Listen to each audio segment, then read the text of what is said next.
And now it's time for Development Debates, where we dig deeper into some of the questions shaping the future and present of China. Today we will see two Chinese experts debate if the government should intervene in the issue of excess capacity in many industries. China's excess capacity has become a serious issue that impedes the country's economic development. The Chinese government has already implemented policies to ameliorate the situation, but as a result, the issue still hasn't been solved. In contrast, it is still growing. Chinese media reports recently the Chinese government published a report to explain the situation. The report indicates that over 130 companies in 10 industries are suffering from excess capacity. Among them are China's iron and steel industries, which suffer the most. Data from China Iron and Steel Association shows that the industry's capacity utilization rate is less than 70%. This means that over 30% of iron and steel stocks cannot be sold each year. The association also indicates that between 2011 and 2012, the country's iron and steel productivity increased by 90 million tons despite the government's restrictions. The same situation is also happening in the coal industry. Chinese media reports that the country's coal mining industry saw a rapid increase during the decade from 2002 to 2012 due to coal prices soaring. But meanwhile, the industry's excess capacity was also gradually emerging. As a result, the central government announced to cut coal output. Unfortunately, data shows that the increased coal production last year was much higher than the growth compared to 2012. The Chinese government's useless policies to curb excess capacity have sparked discussion between Chinese experts. Some believe too much government interference has led to this result.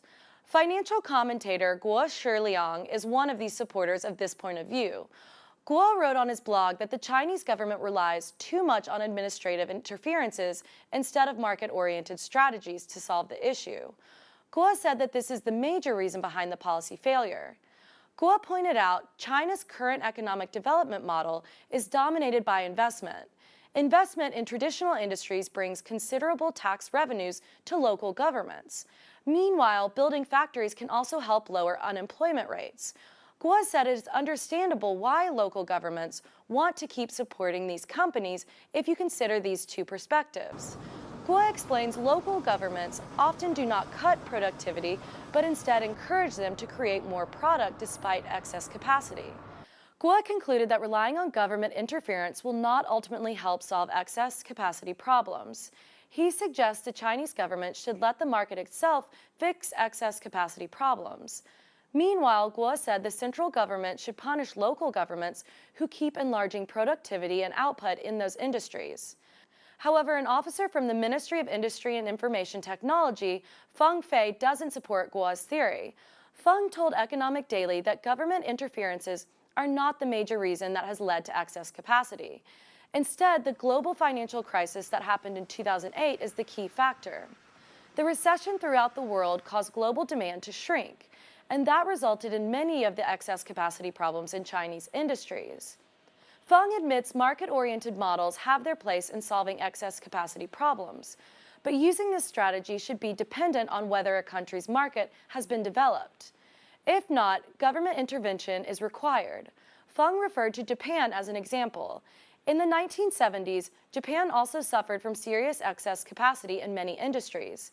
However, at that time, the country's market hadn't developed well. The Japanese government then implemented a series of policies and took quite a while but did solve the issue. Feng points out that China now faces a similar situation. The country's less developed market model is not reliable enough to solve excess capacity. It still needs government administrations to help until the market eventually matures. There is no doubt that eventually the market-driven model is the only effective way to solve excess capacity. But before a developed market emerges, industries might still need to rely on government interventions to fix the situation.